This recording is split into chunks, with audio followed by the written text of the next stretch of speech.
Hello friends, welcome to my channel. Guys, मेरा नाम है कीरत चौहान। दोस्तों, यहाँ हम कर रहे हैं घटना चक्र 2021 की सीरीज़, और जिसमें हम कर रहे हैं भारतीय राज्य व्यवस्था एवं शासन का चैप्टर नंबर 29, जिसका एक पार्ट हम कर चुके हैं। आज हम करेंगे पार्ट 2, और हमारा जो चैप्टर है वो है उच्च न्यायालय एवं अधीनस्थ न्यायालय। तो गाइज, यहाँ पे एक बार देख लेते हैं हम लोग सिलेबस कि हम लोगों ने कहाँ से स्टार्ट किया। तो हमने चैप्टर नंबर 1 से स्टार्ट किया है, और गाइज स्टार्ट करते करते दोनों साइड देखिएगा हम पहुँचे हैं चैप्टर नंबर 29 पे। बाकी भी हम देख लेते हैं कौन कौन से चैप्टर हैं। चलिए, तो अभी हम कहाँ पहुँच गए गाइस, चैप्टर नंबर 29, और आज ये हो जाएगा ख़त्म, मतलब इस वीडियो में हो जाएगा ख़त्म। आज हम करेंगे इसका सेकंड पार्ट। तो फर्स्ट पार्ट में गाइस हम क्या कर चुके हैं, हम नोट्स जो है कंप्लीट कर चुके हैं। आज हम करेंगे क्वेश्चन एंड आंसर, ठीक है। तो दोस्तों, अगर आपको वीडियो पसंद है तो वीडियो को करिएगा लाइक, चैनल को सब्सक्राइब नहीं किया है तो चैनल को सब्सक्राइब कर लीजिएगा, और अगर आपको वीडियो पसंद आती है तो प्लीज़ कमेंट करके ज़रूर बताइएगा एंड शेयर करिएगा। चलिए फिर स्टार्ट करते गए। ये सब हम कर चुके हैं, मतलब कि जो नोट्स है ना वो हम कर चुके हैं। चलिए अब हम क्वेश्चन आंसर से स्टार्ट करते हैं। तो गैस, इसमें हमने क्या पढ़ा है, हमने पढ़ा है हाई कोर्ट के बारे में और जो अधीनस्थ न्यायालय हैं इनके बारे में, ठीक है। चलिए, तो इसमें पहला क्वेश्चन लिखा है कि निम्नलिखित में से भारत में एक उच्च न्यायालय के बारे में क्या सही नहीं है। ओके, तो इसका आंसर है सी, यानी कि उच्च न्यायालय के न्यायाधीशों की नियुक्ति राज्यपाल करता है। नहीं गई, इसकी भी नियुक्ति कौन करता है, प्रेसिडेंट यानी कि राष्ट्रपति करता है, ठीक है। तो यहाँ पे हम समझ गए कौन करता है। यहाँ लिखा है द्वितीय अपीलीय उच्च न्यायालय के अपीलीय क्षेत्राधिकार में है, ठीक है, ठीक है।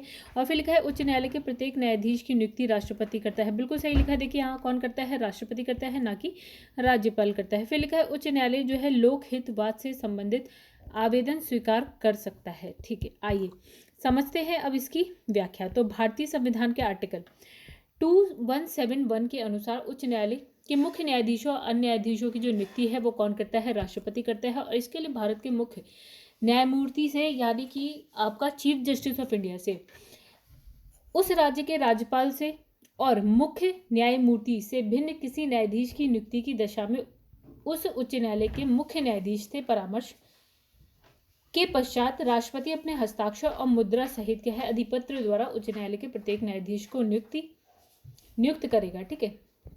और बाकी सारे विकल्प हमारे सही हैं। तो मतलब कौन करता है गाइस, प्रेसिडेंट करता है, ठीक है। और किस किस से परामर्श लिया है इन्होंने, चीफ जस्टिस ऑफ इंडिया से लिया है, राज्यपाल से, मुख्य न्यायमूर्ति से भिन्न कोई और जो मुख्य न्यायमूर्ति से भिन्न किसी न्यायाधीश की नियुक्ति की दशा में क्या होगा, जो आपका चीफ जस्टिस, गाइस देखिए परामर्श किससे लिया, चीफ जस्टिस ऑफ इंडिया से, ठीक है। उसके पश्चात क्या होता है, राष्ट्रपति हस्ताक्षर करता है, और फिर क्या है आपकी न्यायाधीश की नियुक्ति होती है, ठीक है। अब लिखा है कार्यकारी न्यायाधीशों की नियुक्ति की जाती है। तो गाइस उच्च न्यायालय,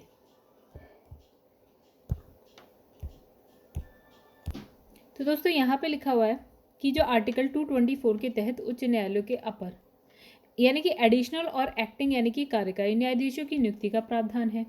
फिर इसमें लिखा है आर्टिकल 224(1) के अनुसार यदि किसी उच्च न्यायालय के कार्यों में किसी अस्थायी वृद्धि के कारण, क्या है इसमें, कार्यों के बकाया होने के कारण राष्ट्रपति को यह प्रतीत होता है, बकाया यानी कि काम जो है पेंडिंग है, अब राष्ट्रपति को ऐसा लगता है कि उस न्यायालय के न्यायाधीशों की संख्या जो है बढ़ा देनी चाहिए, तो राष्ट्रपति सम्यक रूप से अर्हित व्यक्ति को 2 वर्ष से अधिक की ऐसी अवधि के लिए जो विनिर्दिष्ट करे उस न्यायालय का अपर न्यायाधीश नियुक्त कर सकेगा। अच्छा, तो यहाँ बात हो रही है अपर न्यायाधीश। ये कब, जब न्यायालय में काम पेंडिंग है और राष्ट्रपति को ऐसा लगता है कि न्यायाधीश की ज़रूरत है, तो ये अपर न्यायाधीश की नियुक्ति करता है। चलिए दूसरा भी देख लेते हैं। तो आर्टिकल 224(2) के अनुसार जब किसी उच्च न्यायालय का मुख्य न्यायमूर्ति से भिन्न कोई जो न्यायाधीश होता है वो अनुपस्थिति के कारण या अन्य कारणों से अपने पद के कर्तव्यों का पालन करने में असमर्थ है या मुख्य न्यायमूर्ति के रूप में क्या है अस्थायी रूप से कार्य करने के लिए नियुक्त किया गया है, ठीक है, तो राष्ट्रपति सम्यक रूप से अर्हित किसी व्यक्ति को तब तक के लिए उस न्यायालय के न्यायाधीश के रूप में कार्य करने के लिए नियुक्त करेगा जब तक स्थायी न्यायाधीश अपने कर्तव्यों को फिर से नहीं संभाल लेता। तो हो गया है। और फिर इसमें लिखा है कि आर्टिकल 224(3) के अनुसार उच्च न्यायालय के अपर और कार्यकारी न्यायाधीश के रूप में नियुक्त कोई व्यक्ति 62 वर्ष की आयु प्राप्त कर लेने के पश्चात जो है पद धारण नहीं करेगा, यानी कि मैक्सिमम इसने एज बता दी है कि 62 साल तक कर सकता है, उसके बाद का है तो नहीं करेगा। फिर लिखा है आर्टिकल 127 के तहत उच्चतम न्यायालय के तदर्थ यानी कि एडहॉक न्यायाधीशों की नियुक्ति का प्रावधान है। तो ये इस आर्टिकल के तहत एडहॉक की नियुक्ति का प्रावधान है। नेक्स्ट क्वेश्चन है उच्च न्यायालय के न्यायाधीशों के वेतन और भत्ते दिए जाते हैं। तो गाइस अब देखिए वेतन और भत्ते कहाँ से दिए जाते हैं, भारत की राज्य की समेकित निधि से। ठीक है गाइस, यहाँ पे एक चीज समझेंगे, तो ये समेकित निधि कह सकते हैं या फिर आप कह सकते हैं संचित निधि। ठीक है, तो गाइस यहाँ पे देखिए लिखा है संविधान के अनुच्छेद 202(3) के अनुसार उच्च न्यायालय के न्यायाधीशों के वेतन भत्ते कहाँ से आते हैं, जो राज्य की संचित यानी कि समेकित निधि से आते हैं। और अगर हम पेंशन की बात करते हैं तो वो भारत की संचित निधि से आते हैं। तो ये दो चीज़ें हैं, याद रखिएगा। उच्च न्यायालय के सेवानिवृत्त यानी कि रिटायर्ड जज की पेंशन कहाँ से मिलती है, अभी हमने कहा कहाँ से मिलती है, भारत की संचित निधि से मिलती है। ठीक है, दो चीज़ बस है इसमें गाइस, वेतन और भत्ते की अगर हम बात करें तो राज्य की संचित निधि, और पेंशन की अगर हम बात करते हैं तो भारत की संचित निधि। नेक्स्ट क्वेश्चन पे चलते हैं। लिखा है उच्च न्यायालय के जो न्यायाधीश होते हैं ना, न्यायमूर्ति होते हैं, उनकी सेवानिवृत्त यानी कि रिटायरमेंट की जो आयु होती है वो कितनी होती है, तो अभी हमने देखा था 62 वर्ष होती है। तो अब देखिए गाइस यहाँ पे क्या कहानी है। इसमें लिखा है उच्च न्यायालय के न्यायमूर्ति की सेवानिवृत्ति की आयु जो है 62 वर्ष है, और संविधान के आर्टिकल 217(1) के में जो है 15वें संविधान संशोधन 1963 द्वारा ये उम्र सीमा क्या है निर्धारित की गई थी। कब करी, कौन से अधिनियम, कब क्या, 15वां संविधान संशोधन 1963 के तहत इसे निर्धारित कर दिया गया था। अब उच्च न्यायालय के न्यायाधीशों की सेवानिवृत्ति की आयु जो है अब 62 से बढ़ाकर 65 वर्ष करने हेतु 114वां संविधान संशोधन विधेयक लोकसभा में 2010 में प्रस्तुत किया गया। परंतु क्या होता है, 2010 में प्रस्तुत किया गया, परंतु तत्कालीन जो 15वीं लोकसभा है उसने 2012 में विघटन के साथ क्या है, यह व्यपगत हो गया। मतलब कि लोकसभा में 2010 में क्या होता है कि पास हो जाता है कि जो आयु है वो 62 से 65 वर्ष कर दिए जाए। ठीक है, चलिए यहाँ पे पास हो गया लोकसभा में। अब क्या होता है कि जैसे ही ये आपका 15वीं लोकसभा के 2012 में विघटन के साथ ही क्या होता है, जैसे 2012 में इसका विघटन होता है, और विघटन के बाद ये व्यपगत हो जाता है। 2019 में क्या होता है, विल्सन द्वारा इसी संदर्भ में गैर सरकारी जो संविधान संशोधन विधेयक राज्यसभा में प्रस्तुत किया गया। तो कहानी ये है गाइस, हम लाए तो एक विधेयक जिससे 2 से 65 करने की बात कही गई, लेकिन वो आ नहीं पाया, एक्ट नहीं बन पाया। तो अभी हम बात करेंगे तो कितनी है एज है, 62 ही है। अब लिखा है भारत में जो है 25 उच्च, देखिए अब इसने हमारे पास 28 राज्य और 8 केंद्र शासित प्रदेश हैं। तो इसने कहा है कि भारत में 25 उच्च न्यायालय, मतलब हमारे पास सिर्फ और सिर्फ 25 हाई कोर्ट्स हैं। ठीक है, हालांकि राज्य और यूनियन टेरिटरीज इतनी हैं हमारे पास। फिर लिखा है पंजाब हरियाणा केंद्र शासित प्रदेश चंडीगढ़ का एक ही क्या है, सामूहिक उच्च न्यायालय है।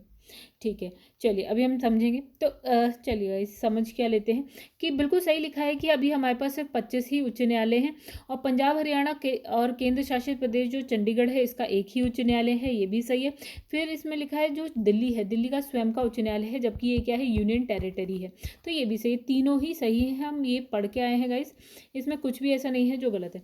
तो उच्च न्यायालय राज्य के न्यायिक प्रशासन का उच्चतम स्तंभ होता है। वर्तमान में भारत के उच्च न्यायालयों की संख्या कितनी है, 25 है। 2013 में पूर्वोत्तर के 3 राज्य यानी कि मेघालय, मणिपुर और त्रिपुरा में नए उच्च न्यायालयों की स्थापना की गई। ठीक है, वैसे यहाँ लिखा है कि मार्च 2013 में पूर्वोत्तर के जो आपके 3 राज्य हैं यानी कि मेघालय, मणिपुर और त्रिपुरा में नए उच्चतम न्यायालयों की स्थापना की गई। ठीक है, तो ये कब, 2013 की ही बात है अभी। अब 1 जनवरी 2019 की बात करते हैं। तो 1 जनवरी 2019 को क्या होता है, तेलंगाना आंध्र प्रदेश के लिए पृथक उच्चतम न्यायालय अस्तित्व में आया। देखिए पहले तो तेलंगाना और आंध्र प्रदेश एक था, फिर दोनों क्या हो गए, अलग हो गए। ठीक है, लेकिन इसका जो हाई कोर्ट चल रहा था वो एक चल रहा था, और यहाँ पे 2019 में क्या होता है, इसका और इसका दोनों का यानी कि तेलंगाना आंध्र प्रदेश का अलग अलग क्या बन जाता है, उच्च न्यायालय बन जाता है। फिर यहाँ लिखा है कि 1966 में पंजाब उच्च न्यायालय को बदलकर पंजाब हरियाणा उच्च न्यायालय किया गया। ठीक है, तो जिसके क्षेत्राधिकार में क्या क्या आता है, पंजाब भी आता है, हरियाणा भी आता है, एंड चंडीगढ़ जो यूनियन टेरिटरी है वो भी आता है। फिर बात करते हैं दिल्ली और जम्मू कश्मीर, 2 ऐसे यूनियन टेरिटरीज हैं जिसके पास अपना क्या है, उच्च न्यायालय है। ठीक है, सिर्फ 2 ऐसे हैं जिनके पास सेपरेट अपना हाई कोर्ट है। ठीक है, नेक्स्ट क्वेश्चन लिखा है कि भारत में उच्च न्यायालयों के संबंध में निम्नलिखित कथनों पर विचार कीजिए। तो पहला, देश में 18 उच्च न्यायालय, गलत, 25 हैं, अभी हमने देखा। फिर लिखा है उनमें से 3 का क्षेत्राधिकार एक से अधिक राज्य में। चलिए ये हम देखेंगे कि भैया 3 ऐसे हाई कोर्ट हैं जिसका जो क्षेत्राधिकार है वो मतलब एक से ज़्यादा स्टेट्स में है या फिर एक स्टेट एक यूनियन टेरिटरी में है, ऐसे करके है। ठीक है, तो इसने ये कहा है 3 कहा है। अब हम देखेंगे क्या 3 है, 3 से ज़्यादा है या कम है, तो 3 से ज़्यादा ही ऑब्वियसली। ठीक है, अब लिखा है किसी भी संघ राज्य क्षेत्र का अपना उच्च न्यायालय नहीं है। तो गाइस यहाँ पे नहीं ऐसे कैसे हो सकता है, क्योंकि अभी हमने देखा है कि दिल्ली के पास अपना एक उच्च न्यायालय है एंड जब किसके पास है, जम्मू एंड कश्मीर के पास अपना उच्च न्यायालय है। देखिए अभी हम यहाँ पढ़ के आए हैं, जम्मू कश्मीर और दिल्ली के पास, ये दोनों आपके संघ राज्य क्षेत्र हैं यानी कि यूनियन टेरिटरीज हैं। फिर एक यहाँ लिखा है उच्च न्यायालय के न्यायाधीश जो है 62 वर्ष की उम्र तक अपने, ठीक है 62 वर्ष था, ये भी हम देख चुके हैं। तो गाइस आइए अब इसका आंसर तो आप समझ गए होंगे कि इसमें क्या लिखा है, कौन सा सही है। अभी फिलहाल इसमें से कौन सा सही है, तो यहाँ तो होना चाहिए था 25, यहाँ 25, यहाँ 3 से ज़्यादा है ऑब्वियसली। और इसने कहा क्या किसी भी यूनियन टेरिटरीज में नहीं है, बिल्कुल है, यानी कि ये भी गलत है, यहाँ ये भी गलत है, ये भी गलत है, बस एक ये वाला आपका सही है, यानी 4th सही है, बाकी सब गलत। तो यहाँ पे लिखा है कितने, देखिए 25 हाई कोर्ट हैं, ये हम जान गए। 7 ऐसे हाई कोर्ट हैं जिसका क्षेत्राधिकार एक से अधिक राज्य या संघराज्य क्षेत्र में है। फिर इसने कहा 2 ऐसी यूनियन टेरिटरीज हैं जिसके पास हाई कोर्ट हैं, दिल्ली और जम्मू कश्मीर। फिर इसने कहा 62 साल है जो हाई कोर्ट के जो न्यायाधीश होते हैं उनकी जो सेवानिवृत्ति की आयु। फिर लिखा भारत में उच्च न्यायालयों की संख्या ये आप बता सकते हैं कितने हैं, तो 25 है। अंडमान निकोबार द्वीप समूह पर निम्नलिखित उच्च न्यायालय में से किस एक का क्षेत्राधिकार है, मतलब ये अंडमान निकोबार जो द्वीप समूह है यानी कि जो यूनियन टेरिटरी है वो किसके मतलब किस हाई कोर्ट के अंडर में आती है, तो गाइस वो किस में आती है, कोलकाता हाई कोर्ट के अंडर में। तो यहाँ देखते हैं लिखा है अंडमान निकोबार द्वीप समूह पर कलकत्ता हाई कोर्ट का क्षेत्राधिकार है, राइट। तो वर्तमान में 7 हाई कोर्ट ऐसे हैं जिनका जो क्षेत्राधिकार है एक से अधिक राज्य संघराज्य क्षेत्र पर है। ठीक है, कौन कौन से हम गाइस ये भी हम देख लेते हैं। तो जैसे कि आपका हो गया बॉम्बे हाई कोर्ट, ठीक है, हमारे पास कितने हैं, 7, ठीक है। चलिए तो यहाँ पे हम पूरे देखेंगे, तो यहाँ पे हमारे पास है 7। पहला हो गया आपका बॉम्बे हाई कोर्ट, राइट। तो इस पे किस किस का है देखिएगा, इस एक तो महाराष्ट्र का है ही, बॉम्बे है तो महाराष्ट्र का है ही, और उसके बाद गोवा का भी है एंड दादर नागर हवेली एंड दमन दीव, ये हो गए 3, मतलब बॉम्बे हाई कोर्ट में 3 आते हैं। फिर कलकत्ता हाई कोर्ट में हम अभी देख चुके हैं गाइस, एक तो वेस्ट बंगाल हो गई क्योंकि वो कलकत्ता आपका वेस्ट बंगाल में है। दूसरा अभी हमें पता चला कि अंडमान निकोबार भी कलकत्ता हाई कोर्ट में ही आता है। फिर गुवाहाटी कहाँ पे, असम में है, तो गुवाहाटी हाई कोर्ट की अगर हम बात करें तो असम में है, तो असम तो गाइस होगा ही होगा, ठीक है। उसके बाद अरुणाचल, मिजोरम एंड नागालैंड, यानी कि 4 हैं यहाँ पे, गुवाहाटी में 4 हैं, असम, अरुणाचल प्रदेश, मिजोरम एंड नागालैंड, राइट। अब केरल की बात कर लेते हैं, केरल हाई कोर्ट में गाइस कौन सा है, केरल तो रहेगा ही, ठीक है। और केरल के पास हमारे पास एक यूनियन टेरिटरी है जो कि थोड़ी सी दूर है केरल से, समुद्र में है, लक्षद्वीप, ठीक है। अब मद्रास हाई कोर्ट की बात करते हैं, तो मद्रास गाइस पहले मद्रास नाम था जिसको बदलकर अभी तमिलनाडु कर दिया गया, तो तमिलनाडु तो हो गई, और तमिलनाडु के साथ वहीं पे एक यूनियन टेरिटरी है जिसका नाम है पुडुचेरी, तो ये हो गया। एंड पंजाब और हरियाणा हाई कोर्ट में देखिए, पंजाब और हरियाणा तो है ही, नाम से ही पता चल रहा है, उसके बाद जो उनकी कैपिटल है वो भी इसी में इंक्लूड हो जाएगी, यानी कि चंडीगढ़। फिर हम बात करेंगे जम्मू कश्मीर हाई कोर्ट में, तो गई जम्मू कश्मीर तो रहेगा ही रहेगा, और उसके साथ उसके पड़ोस में जो एक और यूनियन टेरिटरी है यानी कि लद्दाख, उसके पास भी है, मतलब वो भी इसी में है। चलिए फिर लिखा है निम्नलिखित उच्च न्यायालयों में से कौन सा एक से अधिक राज्य केंद्र शासित प्रदेश के लिए है, तो देखिए दिल्ली का तो दिल्ली अकेला है। बम्बई में हमने कौन कौन सा देखा था, महाराष्ट्र देखा था, गोवा देखा था एंड दादर नागर हवेली एंड दमन दीव देखा था, है। और इस वाले में जो इलाहाबाद है गए, इलाहाबाद एक ही है, उत्तर प्रदेश का है, और यहाँ गुजरात का ही है, ठीक है। तो हमारा आंसर ये हो गया। फिर लिखा है भारत में कितने उच्च न्यायालयों की जो है अधिकारिकता एक से अधिक राज्य या केंद्र शासित प्रदेश में है, तो गई कितने की है, 7 की है, अभी हमने देखा। तो अब ये कहानी आप पढ़ लीजिए क्योंकि हम पढ़ते हुए आए हैं अभी। निम्नलिखित राज्यों में से किस राज्य का जो है अपना उच्चतम न्यायालय नहीं है, मतलब किसका अपना नहीं है। देखिए सिक्किम का हमने अभी कुछ नहीं पढ़ा, हमने मणिपुर का देखा अभी, और उड़ीसा का देख लिया। चलिए हिमाचल, चलिए इसकी व्याख्या देख लेते हैं, ये थोड़ा सा अलग हो गया, ठीक है। गाइस ये क्वेश्चन भी देख लेते हैं, हम 2005 की बात कर रहा है ये, तो प्रश्न काल में कुछ हो सकता है, बाद में चेंजेस आ सकते हैं, राइट। तो आइए समझते हैं। तो प्रश्नकाल के दौरान इसने कहा कि मणिपुर का अपना क्या है, उच्च न्यायालय नहीं था, 2005 में नहीं था। लेकिन अब जो आपका गुवाहाटी हाईकोर्ट है उसके क्षेत्राधिकार में था, ठीक है। मतलब पहले गुवाहाटी हाईकोर्ट के क्षेत्राधिकार में था, जबकि जब हम 2013 में आते तो मणिपुर का अपना एक हाईकोर्ट बन गया, ठीक है, तो अभी फिलहाल इस क्वेश्चन का कोई मतलब नहीं रहता है क्योंकि सबके पास है अपना हाई कोर्ट।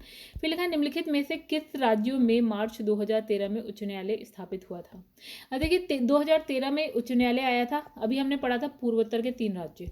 तो गाइस वो पूर्वोत्तर के 3 राज्य देख लेते हैं हम। 2013 में कहाँ कहाँ आया था? पूर्वोत्तर के 3 राज्य थे Meghalaya, Manipur and Tripura, right, Meghalaya, Manipur and Tripura. ठीक है, तो ये हो गए, बाकी आप देख लीजिए। हाँ, तो इसमें लिखा है कि 2013 में क्या है, उच्चतम न्यायालय के तत्कालीन जो मुख्य न्यायाधीश थे कौन, अल्तमश कबीर द्वारा उद्घाटित होने के बाद कार्य जो है प्रारंभ कर दिया गया इसमें। ठीक है, चलिए, और इसका गठन कौन करता है गाइस? गठन करने का काम केंद्र सरकार ने किया है। फिर लिखा है निम्न उच्च न्यायालयों में से किस उच्च न्यायालय की सबसे अधिक जो है बेंच है। तो हमने कौन सी देखी थी गाइस? हमने एक देखा था गुवाहाटी की। गुवाहाटी में कौन कौन से थे? गुवाहाटी में 4 आ रहे थे। ठीक है, उसके बाद हम मुंबई की अगर बात करें तो 3 आ रहे थे इसमें। गुवाहाटी में 4 और मुंबई में 3 आ रहे थे। चलिए आइए देख लेते हैं एक बार। तो गाइस देखिए कलकत्ता की और कौन कौन से ऑप्शन है? कलकत्ता है और मध्य प्रदेश है। चलिए देखते हैं यहाँ पे। तो इसने लिखा है कलकत्ता उच्च न्यायालय की मूल पीठ कोलकाता में और 2 बेंच जो है पोर्ट ब्लेयर में है और कहाँ पे, जलपाईगुड़ी में है। ठीक है, अब मध्य प्रदेश की बात करें तो उसकी जो मूल पीठ है वो जबलपुर में है और 2 बेंचेस कहाँ है, ग्वालियर और इंदौर में है। अच्छा गाइस, ये इसने कहा कि बेंचेस की बात करिए, तो यहाँ देखिए बॉम्बे उच्च न्यायालय की बात करते हैं तो मुंबई, और 3 कहाँ है, नागपुर में है, पणजी में है, औरंगाबाद में है। एंड गुवाहाटी की बात करते हैं तो गुवाहाटी में तो है और 3 बेंचेस कहाँ है, कोहिमा में है, आइजोल में, ईटानगर में है। ठीक है, पहले गुवाहाटी उच्च न्यायालय की सर्वाधिक 6 बेंचेस थी, अभी कितनी हो गई, 4। तो 2013 के बाद क्या होता है, मणिपुर, मेघालय एंड त्रिपुरा में क्या होता है कि अपना उच्च न्यायालय आ गया है। ठीक है, तो अब इसमें लिखा है कि वर्तमान परिप्रेक्ष्य में मुंबई एंड गुवाहाटी उच्च न्यायालय की सर्वाधिक बेंच यानी कि 3-3 है। चलिए आगे बढ़ते हैं। निम्नलिखित में से कौन था जो है राज्य के उच्च न्यायालय का जो है मुख्य क्षेत्राधिकार नहीं है। तो इसमें लिखा है कौन से राज्य के उच्च न्यायालय का मुख्य जो है क्षेत्राधिकार नहीं है, कौन सा। ठीक है, तो गाइस यहाँ पे लिखा है परामर्श संबंधी क्षेत्राधिकार। ठीक है, आइए समझते हैं एक बार, ये व्याख्या से समझते हैं। इसमें लिखा है भारतीय संविधान के अनुसार परामर्श संबंधी क्षेत्राधिकार आर्टिकल 143 के तहत जो है मात्र सर्वोच्च न्यायालय का है। यानी कि परामर्श देने का जो क्षेत्राधिकार है वो किसके पास है, सर्वोच्च न्यायालय यानी कि सुप्रीम कोर्ट के पास है, ना कि हाई कोर्ट के पास है। तो प्रश्नगत अन्य क्षेत्राधिकार राज्यों के हाई कोर्ट के भी हैं, जैसे तो कौन कौन से गाइस यहाँ पे, प्रारंभिक क्षेत्राधिकार हो गया आपका, निरीक्षण का क्षेत्राधिकार, अपीलीय क्षेत्राधिकार, ये सब आपके पास हाई कोर्ट के पास भी है ये तीनों और सुप्रीम कोर्ट के पास भी है। लेकिन जब परामर्श संबंधी क्षेत्राधिकार की बात करते हैं तो वो सिर्फ सुप्रीम कोर्ट के पास है। तो इसमें लिखा है ज्ञातव्य है कि संघ और राज्य या राज्य के बीच जो है विवादों के निर्णय का प्रारंभिक और एक में जो आपका क्षेत्राधिकार है सर्वोच्च न्यायालय के पास है, परंतु मूल अधिकारों को लागू करने के संबंध में जो प्रारंभिक क्षेत्राधिकार है वो उच्च न्यायालय का भी है 226 के तहत। ठीक है, अब इसमें लिखा है जब किसी उच्च न्यायालय की मुख्य न्यायाधीश प्रशासनिक हैसियत से काम करता है तो वह अधीन होता है। ठीक है, किस प्रशासनिक हैसियत से अगर कोई मुख्य न्यायाधीश काम करता है तो वो अधीन होता है। तो इसमें लिखा उच्च न्यायालय के अन्य न्यायाधीशों में से किसी की भी रिट अधिकारिकता के, आई समझे। तो ऐसे यहाँ लिखा है उच्च न्यायालय के मुख्य न्यायाधीश जो होते हैं चीफ जस्टिस होते हैं, दोहरी भूमिका निभाता है, यानी कि 2 काम करता है। ठीक है, प्रथम वह न्यायिक कार्य करता है, दूसरा वह प्रशासनिक हैसियत से भी काम करता है। दोहरी भूमिका मतलब न्यायिक कार्य भी करता है और प्रशासनिक कार्य भी करता है। फिर लिखा प्रशासनिक हैसियत से कार्य करते हुए वह क्या करता है, प्रशासनिक हैसियत से वो क्या काम करता है, वो जो निचली अदालतें होती है ना हाईकोर्ट के नीचे की, उसका पर्यवेक्षण करता है, अधीक्षण करता है, प्रशासन एंड नियंत्रण करता है। तो गाइस ये न्यायिक कार्य तो नहीं हुए, ये प्रशासनिक कार्य हुए। ये तो आपको इसे पढ़ के ही लग रहा है कि पर्यवेक्षण हो गया, अधीक्षण हो गया, प्रशासन हो गया, नियंत्रण हो गया, ये न्यायिक कार्य नहीं होते हैं। ये कौन से कार्य होते हैं, प्रशासनिक। और फिर लिखा है इन कार्यों में अपव्यवहार करने पर वह अन्य न्यायाधीशों की रिटों की अधिकारिकता में आता है। चलिए आगे बढ़ते हैं। एक उच्च न्यायालय अधिकार प्राप्त न्यायालय द्वारा उत्प्रेषण रिट जो है जारी की जाती है। ठीक है। तो गाइस उत्प्रेषण रिट की बात कर रहा है। देखिए हाई कोर्ट भी और सुप्रीम कोर्ट भी रिट जारी करते हैं, ठीक है। देखिए जब आपके फंडामेंटल राइट्स का उल्लंघन होता है तो हम हाई कोर्ट के पास भी जा सकते हैं, हम सुप्रीम कोर्ट के पास भी जा, तो ये क्या करते हैं, एक रिट जारी करते हैं। चलिए आइए पहले इसकी व्याख्या देखते हैं गाइस, उसके बाद बात करेंगे। तो इसमें लिखा है एक उच्च अधिकार प्राप्त न्यायालय द्वारा एक अधीनस्थ न्यायालय को उत्प्रेषण रिट जारी की जाती है कि वह पुनरीक्षण हेतु एक मामले विशेष की कार्रवाई का अभिलेख उन्हें हस्तांतरित करे, ठीक है। रिव्यू के लिए, जैसे सपोज ये हाई कोर्ट है, यहाँ पे कोई अधीनस्थ न्यायालय है, इस पे कोई केस चल रहा है, तो गाइस ये जो है ना हाई कोर्ट, तो हाई कोर्ट क्या करेगा, रिव्यू के लिए एक मामले की विशेष कार्रवाई का अभिलेख उन्हें हस्तांतरित करेगा। मतलब यहाँ से अभिलेख क्या किसको हस्तांतरित करेगा, हाई कोर्ट। ये हाई कोर्ट रिट जारी करके, यानी कौन सी रिट जारी करके ऐसा करवा सकता है, तो उत्प्रेषण रिट को जारी करके ऐसा करवा सकता है यदि अधीनस्थ न्यायालय ने अपने अधिकार क्षेत्र से बाहर निर्णय दे दिया है। मतलब जितना उसका अधिकार क्षेत्र है और उसने निर्णय क्या दिया, उसके बाहर दे दिया, तो ऊपरी न्यायालय उत्प्रेषण रिट के द्वारा निचले न्यायालय के निर्णय को रद्द कर सकता है। मतलब हाई कोर्ट है यहाँ पे, यहाँ एक कोई अधीनस्थ न्यायालय है, इसने अपने अधिकार क्षेत्र से बाहर कोई क्या है निर्णय दिया है, तो ये क्या करेगा, उस निर्णय को रद्द कर सकता है अगर उसको लगता है कि ये उसके अधिकार क्षेत्र से बाहर जाके उसने निर्णय दिया है, और मामले को अपने पास लेकर पुनः सुनवाई करेगा। आई होप आप लोग को उत्प्रेषण रिट समझ में आ गई होगी। चलिए अब इस क्वेश्चन को एक बार फिर से पढ़ लेते हैं। एक उच्च न्यायालय अधिकार प्राप्त न्यायालय द्वारा उत्प्रेषण रिट जारी की जाती है, ठीक है। मतलब इसने कहा हाई कोर्ट एक उत्प्रेषण रिट जारी करता है, किस पे करता है, एक मान लीजिए एक अधीनस्थ न्यायालय पे करता है। क्या, एक अधीनस्थ न्यायालय को कि वह पुनरीक्षण यानी कि रिव्यू हेतु एक मामले विशेष की कार्रवाई का अभिलेख उन्हें हस्तांतरित करे। फिर वो देखेगा भैया इसने जो निर्णय दिया है वो कहीं उसके अधिकार क्षेत्र से बाहर तो नहीं है, और अगर बाहर होगा तो वो क्या करेगा, उसको रद्द कर देगा, और उसकी सुनवाई फिर कहाँ होगी, हाई कोर्ट में होगी। लिखा है निम्न में से कौन सी एक याचिका अधीनस्थ न्यायालय की कार्य पद्धति का परीक्षण करती है। तो गाइस अभी हम पढ़ के आए हैं क्या उत्प्रेषण रिट होती है ये। तो इसमें देखा उत्प्रेषण एवं क्या है, प्रतिषेध याचिका अधीनस्थ न्यायालय की जो कार्य पद्धति है उसका परीक्षण करती है। तो यहाँ पे दो रिट की बात करी है, एक उसने उत्प्रेषण भी ये काम करती है और प्रतिषेध याचिका, ये दोनों ही ये काम करती है। अब इसने लिखा है यह जो अधीनस्थ न्यायालय अपने अधिकार क्षेत्र से बाहर किसी विषय पर सुनवाई करता है, तो ऊपरी न्यायालय प्रतिषेध याचिका द्वारा मामले को अपने पास मांग लेता है। जबकि यदि अधीनस्थ न्यायालय अपने अधिकार क्षेत्र से बाहर निर्णय दे दिया तो ऊपरी न्यायालय उत्प्रेषण याचिका के द्वारा उस निर्णय को रद्द कर मामले को अपने पास बुला के सुनवाई करता है। मतलब दोनों में क्या करता है, हाई कोर्ट दोनों केसेस में क्या करता है, मामले को अपने पास बुला लेता है, यानी कि उत्प्रेषण में भी बुला लेता है और प्रतिषेध में भी बुला लेता है, ठीक है। तो यहाँ पे तो कोई निर्णय दे दिया गया है, ठीक है, उसको रद्द कर देता है, ठीक है। और यहाँ पे क्या होगा गाइस कि अपने अधिकार क्षेत्र के बाहर या किसी विषय पर ये सुनवाई कर रहा है, ठीक है, सुनवाई करता है, तो ये क्या करता है कि मामले को अपने पास बुला लेता है। यहाँ पे निर्णय नहीं दिया है, यहाँ निर्णय दे दिया है, अब ये निर्णय को रद्द करके फिर उसकी सुनवाई करेगा। अब लिखा है निम्न में से कौन एक रिट न्यायालय में कार्यवाही लंबित होने की दशा में लागू की जाती है। तो इसमें लिखा है प्रतिषेध, ठीक है, आइए समझे। तो प्रतिषेध रिट न्यायालय में कार्यवाही लंबित रहने की दशा में लागू की जाती है। जब निचला न्यायालय अपने अधिकार क्षेत्र से बाहर किसी विषय पर सुनवाई करता है तो ऊपरी न्यायालय प्रतिषेध रिट जारी करके मामले को अपने पास मंगा लेता है।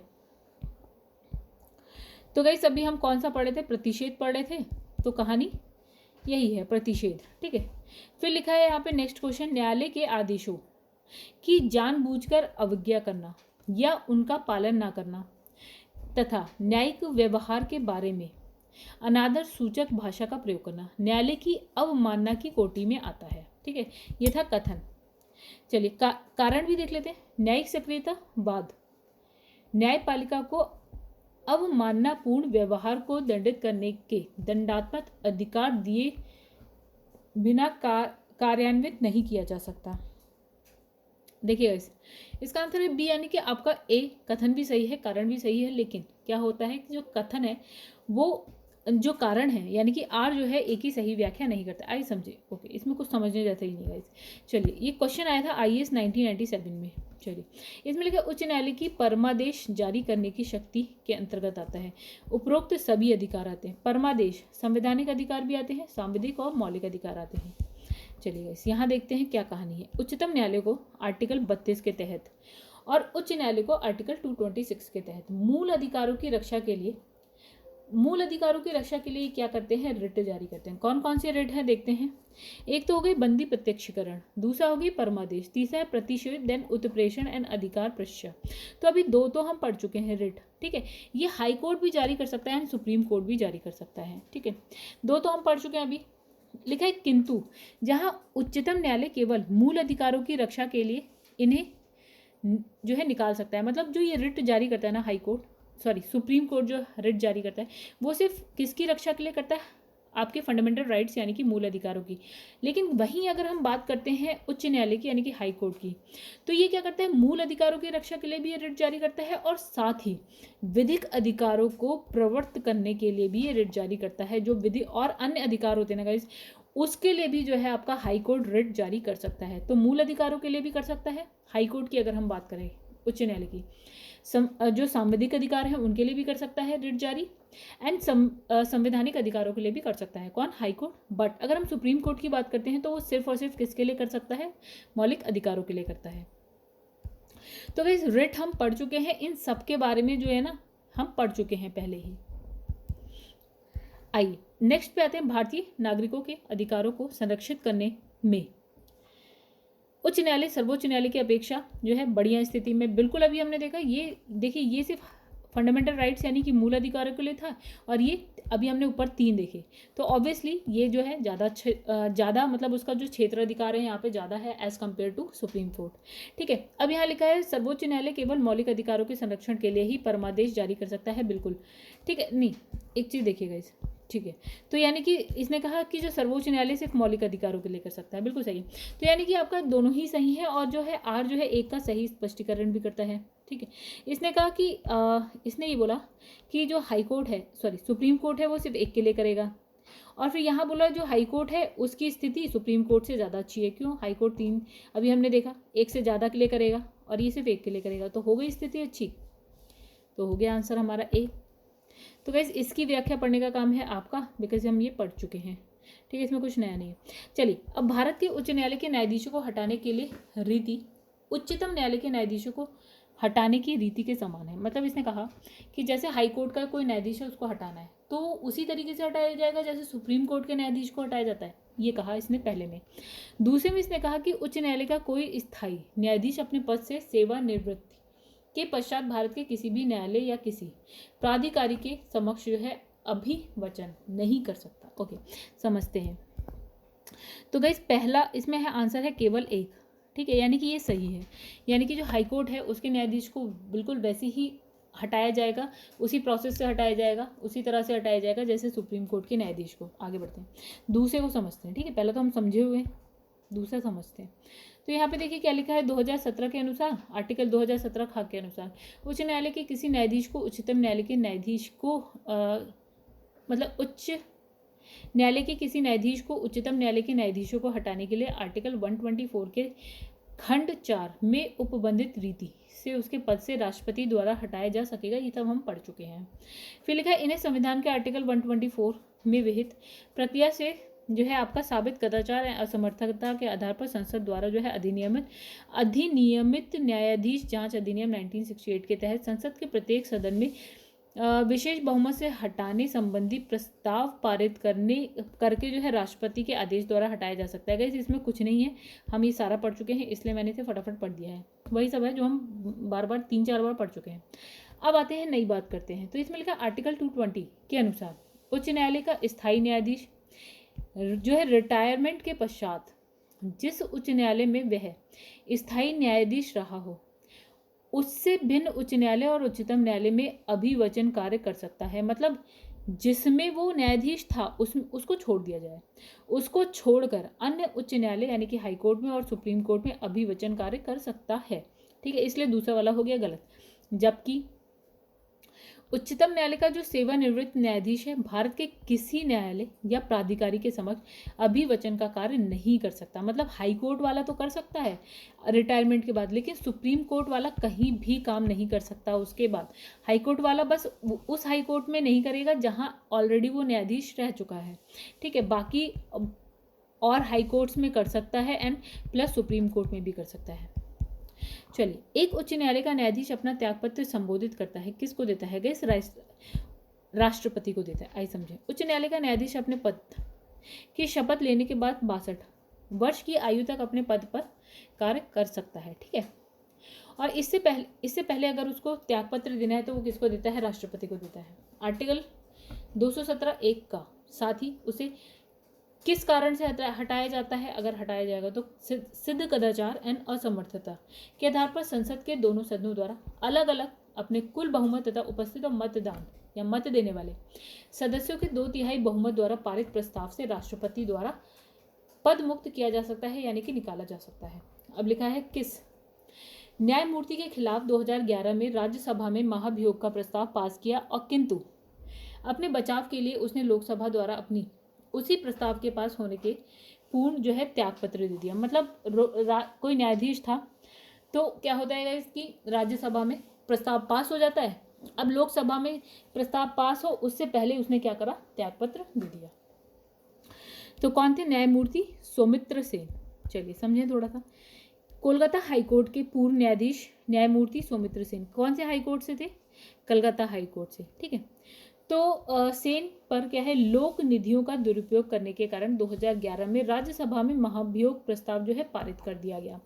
अब स्वतंत्र भारत में किसी न्यायमूर्ति के खिलाफ ऐसा प्रस्ताव पारित होने का ये पहला मामला था। तो ये इंपॉर्टेंट क्यों जाता है गाइस? ये पहला मामला था, किसी जज के खिलाफ ऐसा हो रहा है, महाभियोग का प्रस्ताव पास हो गया इनफैक्ट राज्यसभा में।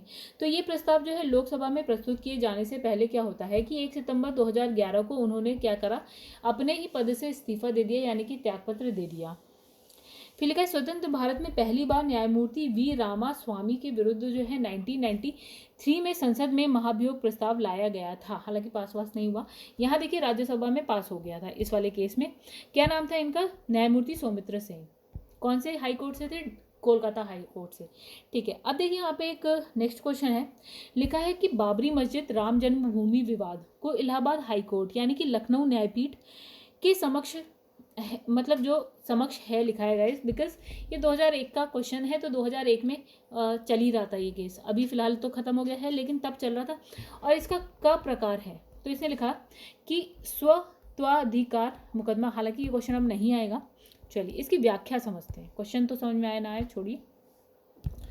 देखिए क्या लिखा है यहाँ पे, लिखा है बाबरी मस्जिद राम जन्मभूमि का विवाद जो है इलाहाबाद हाईकोर्ट के समक्ष जो है आपका टाइटल सूट के रूप में जो है प्रस्तुत किया गया था, जिसमें 2 समुदाय ने बाबरी मस्जिद राम जन्मभूमि की जमीन और संपत्ति पर अपने अपने दावे पेश किए, हिंदू समुदाय और मुस्लिम समुदाय ने। अब लिखा है नवंबर 2019 में जो है सर्वोच्च न्यायालय द्वारा इस मुकदमे का अंतिम रूप से जो है निस्तारण कर दिया गया। मतलब अभी ये मामला खत्म हो गया, जो भी आपका निर्णय आया था वो हम सब जानते हैं। चलिए तो उस पर क्या ही बात करें अभी।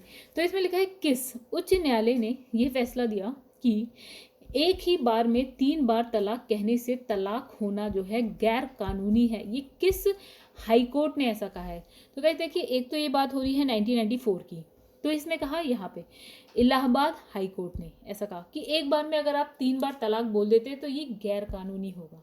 चलिए अब देखिए क्या है यहाँ पे कहानी, पास्ट भी देखते हैं हम, प्रेजेंट भी देखते हैं अभी क्या हुआ हाल फिलहाल में, ठीक है।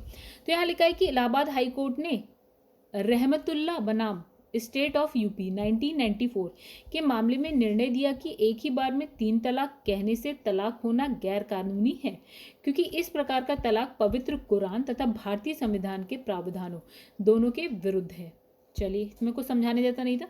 मुस्लिम महिलाएं विवाह अधिकार संरक्षण अधिनियम 2019 के तहत एक बार में 3 तलाक करने को क्या है संज्ञेय अपराध घोषित किया गया है। ये हम सबने अपने आंखों से देखा हुआ है गाइस। चलिए आगे बढ़ते। अब इसमें लिखा है 2008 में छत्तीसगढ़ उच्च न्यायालय के मुख्य न्यायाधीश कौन बने? तो गाइस कौन बने, हमें क्या जरूरत है वैसे 2008 की? तो ये थे आपके राजीव गुप्ता। और ये कब आया है, क्वेश्चन आया है 2013 में और पूछा गया है 2008 में। चलिए पुराने होंगे। चलिएगा इसे, इसको आप एक बार देख लीजिएगा, हालांकि ये हमारे किसी काम का क्वेश्चन नहीं है।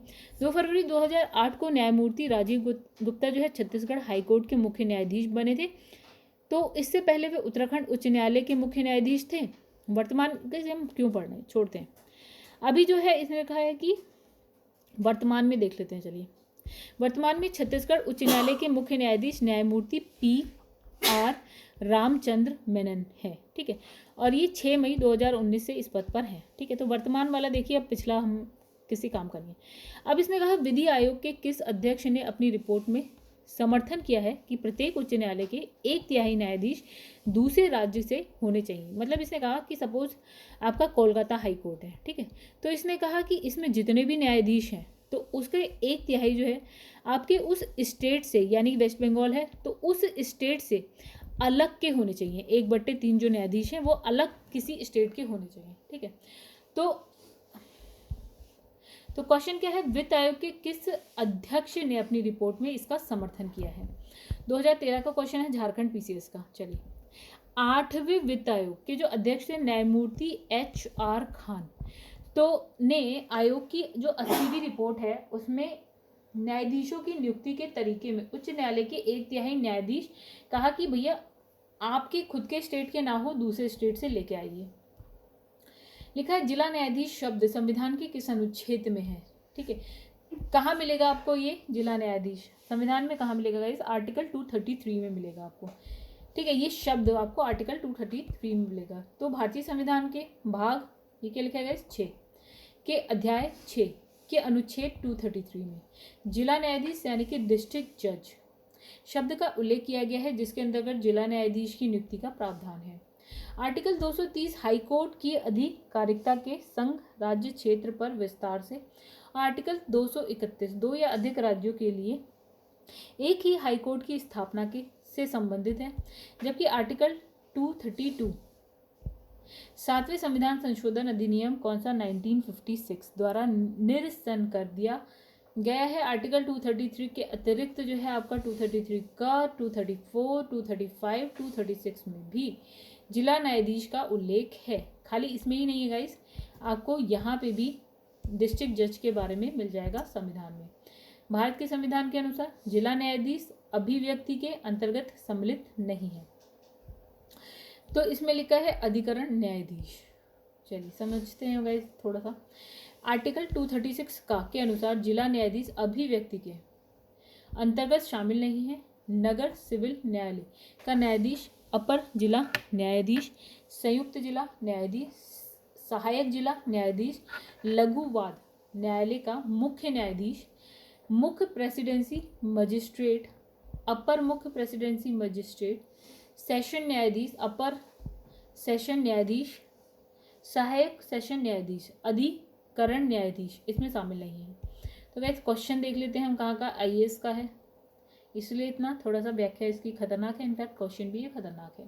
चलिए आगे बढ़ते हैं। इसमें लिखा है लोक अदालतों के संदर्भ में निम्नलिखित कथनों में से कौन सा एक सही है। आइए सबसे पहले हम देखते हैं कौन सा सही है।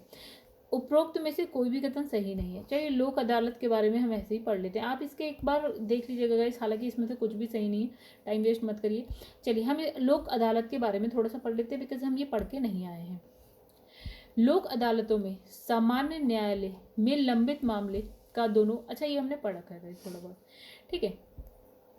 इसने कहा लोक अदालत में सामान्य न्यायालय जो होते हैं उसमें लंबित मामले का दोनों पक्षों के मध्य समझौते के आधार पर निपटारा किया जाता है।